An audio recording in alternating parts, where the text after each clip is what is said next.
Bom dia, boa semana. Já estamos aí praticamente na metade do semestre, né? Junho. Vamos então aqui dar continuidade. Você lembra que nós estávamos vendo a aula 31, formação dos Estados Unidos, colonização. Agora nós estamos vendo aqui, a formação dos Estados Unidos, a independência ou o processo de independência. Aula 31, página 372, no nosso esquema, e 195, o pequeno texto que está lá. Bom, primeira coisa, vou tentar fazer tudo nesta aula, inclusive já os exercícios, tá bom? Primeira coisa importante é que nós vimos que aquelas colônias, mesmo as colônias do sul, elas gozavam de uma relativa autonomia colonial. Faziam as suas assembleias, decidiam o que era melhor para o grupo, faziam comércio entre as colônias, comércio também externo, destaque para o comércio triangular. Isso sem a interferência ali da metrópole que é a Inglaterra. Bom, quando a Inglaterra começa a mudar um pouco a sua política e pressionar esses colonos, eles também vão mudar a atitude deles e vão ficar entre aquela de somos súditos ou somos colonos. E a partir daí nós temos esse processo de rompimento dessa aparente harmonia que existia entre colônia e metrópole. Bom, o primeiro passo para esse rompimento foi justamente a indicação dos governadores feitos pela metrópole. Então, os governadores indicados pela metrópole tinham o poder de vetar aquilo que as assembleias locais decidiam. Já vai causar aí uma certa tensão. Segundo, os ingleses participaram da chamada Guerra dos 7 Anos. A Guerra dos 7 Anos foi um conflito muito extenso, envolvendo vários países. Mas o que nos interessa é que de um lado estava a Inglaterra, de outro lado estava a França. A Inglaterra vence o conflito, mas venceu às custas de muito investimento. Então a Inglaterra sai deste conflito vitorioso ou vitoriosa, porém com uma crise econômica significativa por causa disso. O fim do conflito, 1763, é quando eles assinam o Tratado de Paris. Só para lembrar, né, porque vai aparecer lá à frente um outro Tratado de Paris. Então esse aqui é o do fim da Guerra dos 7 Anos. De um lado, uma vitória política, militar, né? E de outra, problemas econômicos. E aí a Inglaterra, de onde é que eu tiro o dinheiro para acertar essas finanças, né? Como é que eu faço agora as contas baterem? E eles vão perceber que aqui na América, no caso nas colônias, as 13 colônias,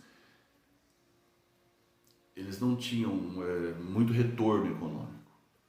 E tinham atividades econômicas aqui importantes e que eles não levavam nada. Então a ideia era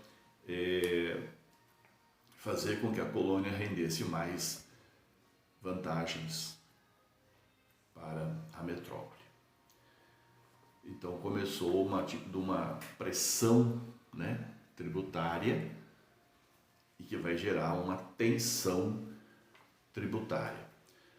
Primeira coisa que eles vão fazer em 1764 é a famosa Lei do Açúcar. E olha só por onde que eles estão começando. Lei do Açúcar. O que te lembra o açúcar? Lembra do melaço? Para que eles usavam o melaço? Fabricar rum. E o rum servia para o quê? O escambo, tráfico de escravos, comércio triangular. Então a Inglaterra, que não ganhava nada com aquele comércio triangular, falou: opa, esse aqui está muito louco e eu tô fora disso, então agora eu vou entrar. Então ela vai colocar essa lei sobre, tributando, né, o açúcar de um modo geral, o melaço de um modo particular. Obviamente que os colonos não gostaram muito disso daí. Segunda lei, em 1765, a lei do selo. Então, qualquer impresso que circulasse pela colônia teria que ter um selo. De um livro a um panfleto, tá? De uma carta de baralho, tudo era selado. Esse selo era vendido pela metrópole e era caro. Então aí você tem praticamente um ganho, que é o econômico, vai vender o selo caro.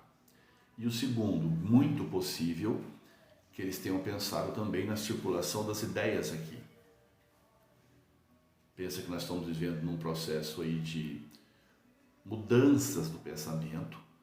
Acabamos de ver o iluminismo. Então isso dificultaria também a circulação de livros, panfletos, alguma coisa que ajudasse os colonos na reflexão, no questionamento. Também pode ter pensado bem isso a metrópole. Mais tensão. Quando a lei do selo é colocada, os colonos também vão tentar partir para um questionamento político da questão, não só econômico. Então ele fala assim: por que vocês estão fazendo leis para nos atingir? Mas o parlamento que faz essa lei não tem nenhum representante dos colonos. Eles lançam aquele slogan lá, né? Mais ou menos assim: nenhuma tributação sem representação. Veja, os colonos nesse momento eles estão se colocando como súditos da metrópole. Também somos ingleses, iguaizinhos aos que estão aí. Obviamente que não era bem isso que era a realidade, né? Mas é assim que eles pensavam. Então aqui não tem nenhuma ideia de rompimento, a ideia deles é de serem tratados como os ingleses lá da Inglaterra. E essa ideia do nenhuma tributação sem representação, sem ter deputados, né? Foi uma boa sacada. Vão se negar a pagar os impostos, vão procurar boicotar produtos ingleses e, de alguma forma, provocar um recuo da metrópole sobre o que estava acontecendo aqui. Mas não deu tão certo assim. Algum tempo depois, aparece a lei do chá. Veja, parece uma coisa besta, né? O que tem a ver o chá? O açúcar tem a ver com o melaço, a lei do selo tem a ver com a circulação, inclusive de ideias, e aqui o melaço, o chá, tem a ver com um produto muito importante para os ingleses. Essa questão aí de chá da tarde, eu tomar o chá, eu não sei o que, é uma coisa muito cultural também da Inglaterra. Os colonos compravam chá de onde eles queriam. Podiam até produzir, podiam comprar da Índia, podiam comprar de onde quisesse. Agora não.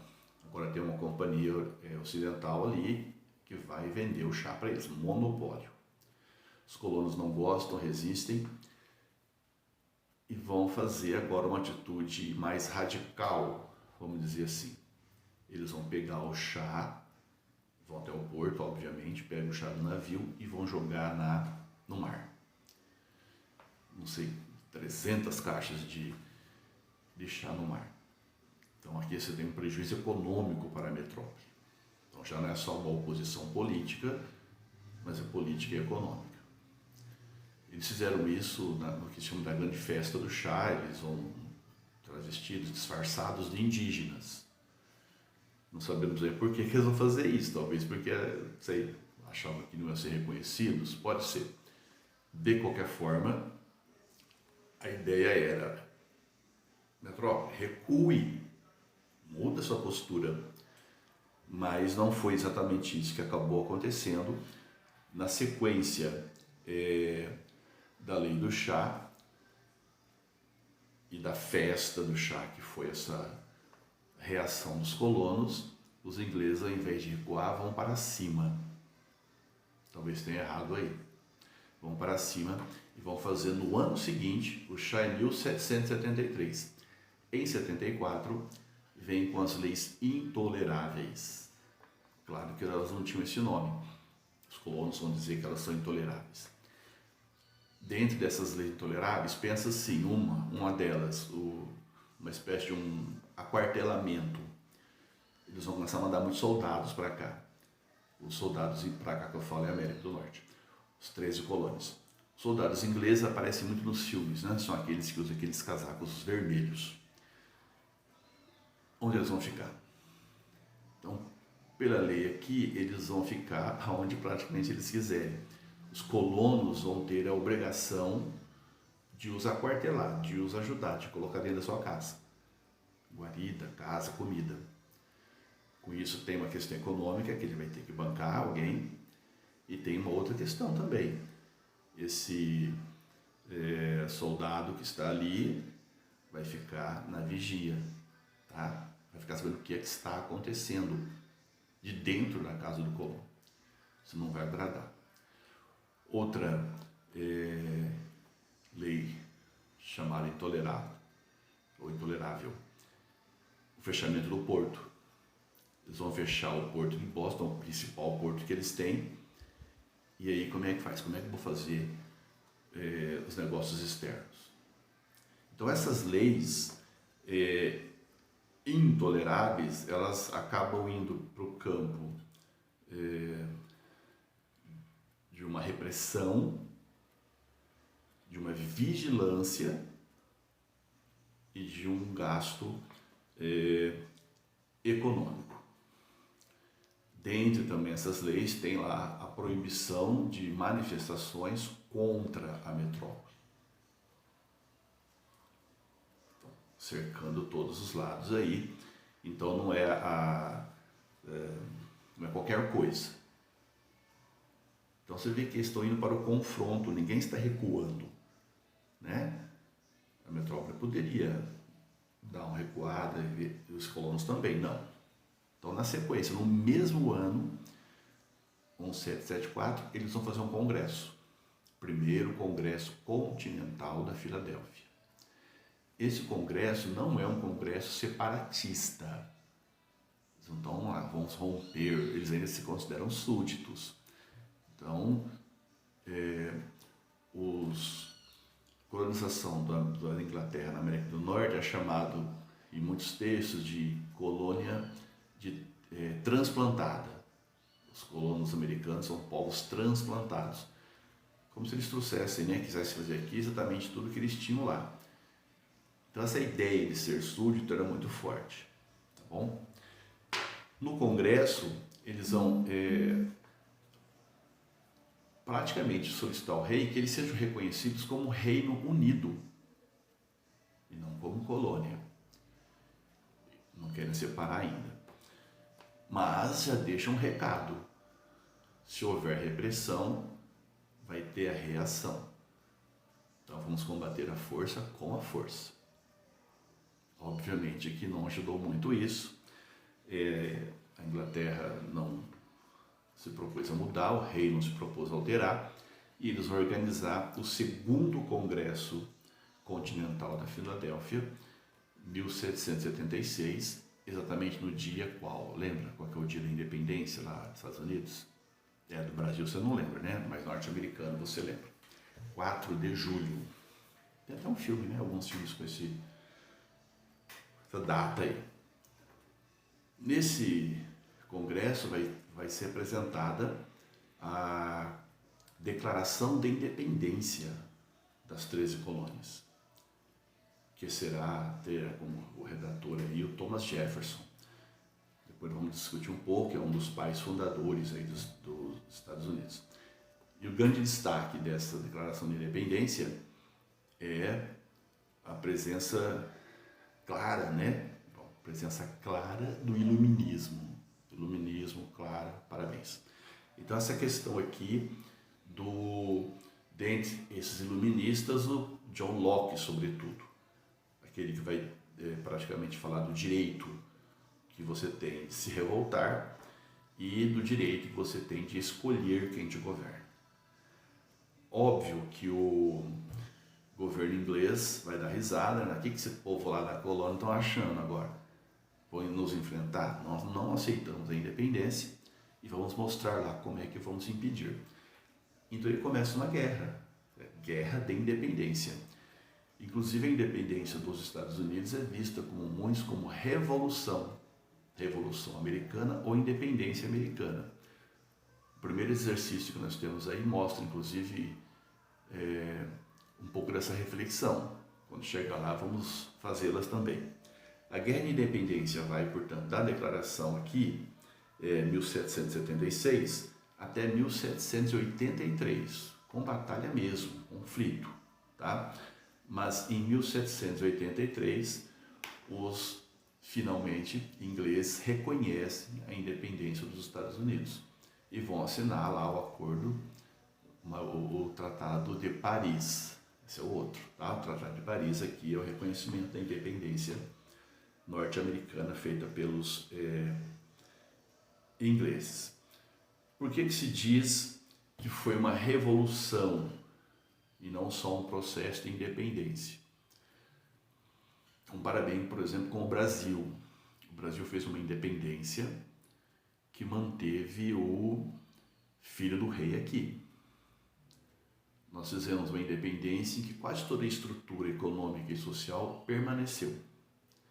Nós tivemos mudança política, passamos a ter aqui uma monarquia. Inclusive monarquia, com um governo constitucional, mas muito autoritário. E ainda pagamos uma indenização a Portugal, que não foi pouco. Ou compara com a América Espanhola, que teve conflito, teve guerra, teve também um processo muito próximo de revolucionária, mas que culminou com o estabelecimento de repúblicas muito questionáveis, caudilhos ou caudillos, como se fala, que dominavam o seu lugar ali. Nos Estados Unidos foi um pouco diferente, então teve um momento que os norte-americanos serviram como exemplo para o mundo, tá? Que eles são exemplos de que é uma colônia, eles são os primeiros. Então era um modo de dizer, podem ser livres, podem construir a própria nação e podem derrotar a metrópole, o que não era pouca coisa.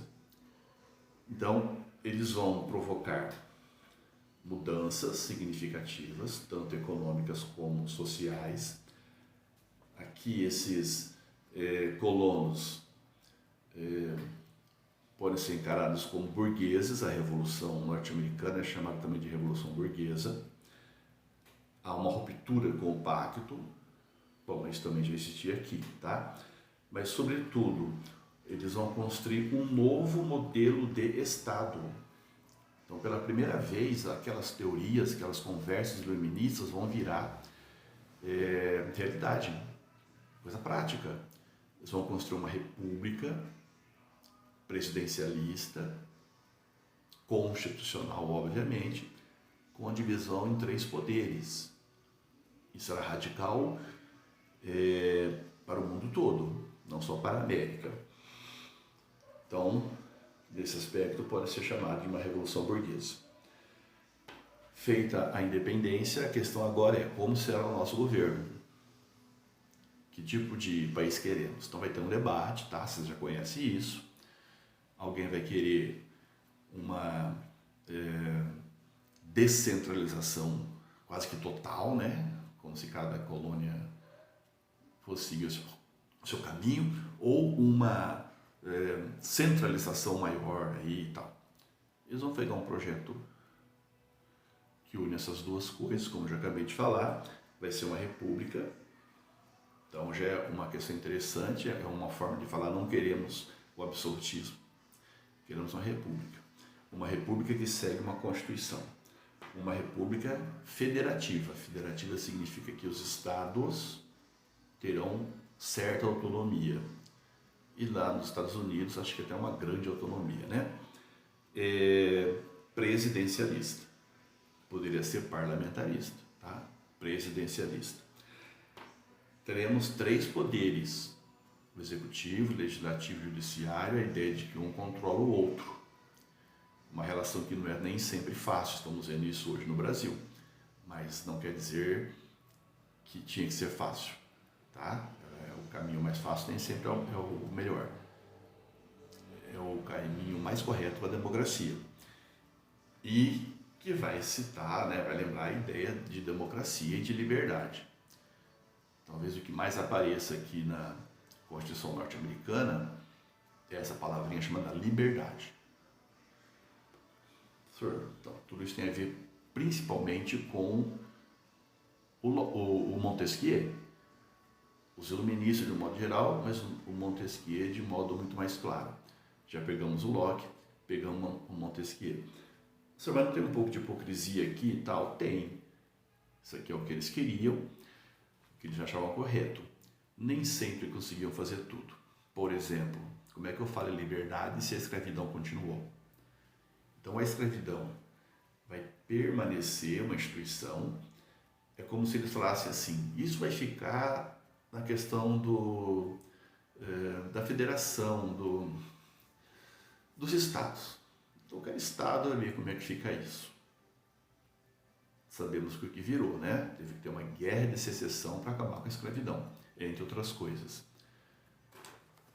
Mas no Brasil, por exemplo, quando tínhamos a nossa Constituição e tudo, uma das palavras mais fortes era a palavra igualdade. Né? E mesmo assim, onde é que estava a igualdade? Né? O Brasil era tremendamente desigual. Finalzinho aqui, última parte antes da questão. Sempre vemos falar dos pais fundadores. Então aqui nós temos 2 ou 3 desses pais fundadores da nação norte-americana. O primeiro deles, que vale lembrar, é o Thomas Jefferson. Ele é pai fundador, ele foi o que praticamente redigiu a independência, a Declaração de Independência dos Estados Unidos, e também foi um dos presidentes, né, dos Estados Unidos, se não me engano, o terceiro. George Washington, quem é esse? Ele foi aquele que liderou as tropas dos colonos contra os ingleses. Cara, isso é muito forte, porque eles estavam lutando não é com qualquer um, lutando com um país que tinha passado boa parte da sua história em guerra. A Inglaterra estava cansada de fazer guerra com todo mundo. Tinha experiência. E foram derrotados pelos colonos, pelos norte-americanos, com a liderança do George Washington, pai fundador, e que vai ser também o primeiro presidente dos Estados Unidos. Entre outros, também aparecem em alguns textos Benjamin Franklin. Além da eletricidade lá, o Benjamin Franklin ele foi importante aqui como um grande embaixador, né, um representante externo dos Estados Unidos. Então ele vai ser o responsável, sobretudo, de conseguir a aliança inglesa contra os ingleses, que é a aliança da França. Então a independência norte-americana contou com o apoio, a luta, né, de independência, com o apoio dos franceses e dos espanhóis. Tanto franceses como espanhóis eram inimigos da Inglaterra, né? Tinham perdido guerras com relação à Inglaterra. Então tinha um grande interesse aqui na independência dos Estados Unidos. Mesmo que você pega lá a França, um governo absolutista, tá? E aqui uma revolta que se põe claramente contra o absolutismo. Mas nesse momento era importante, porque estava contra a Inglaterra. Beleza? Beleza. Acho que ficou claro aqui, né? Temos um exercício do verbo 2. Então você tem aqui o primeiro, Tô olhando aqui o relógio por causa do tempo, hein? E ele fala assim, na 372. A independência dos Estados Unidos é muitas vezes chamada de Revolução Americana, como já falamos, mas não existe consenso sobre isso entre os historiadores. A luta dos Estados Unidos contra a Inglaterra foi apenas uma guerra de independência, ou foi uma revolução? Então, toda essa questão.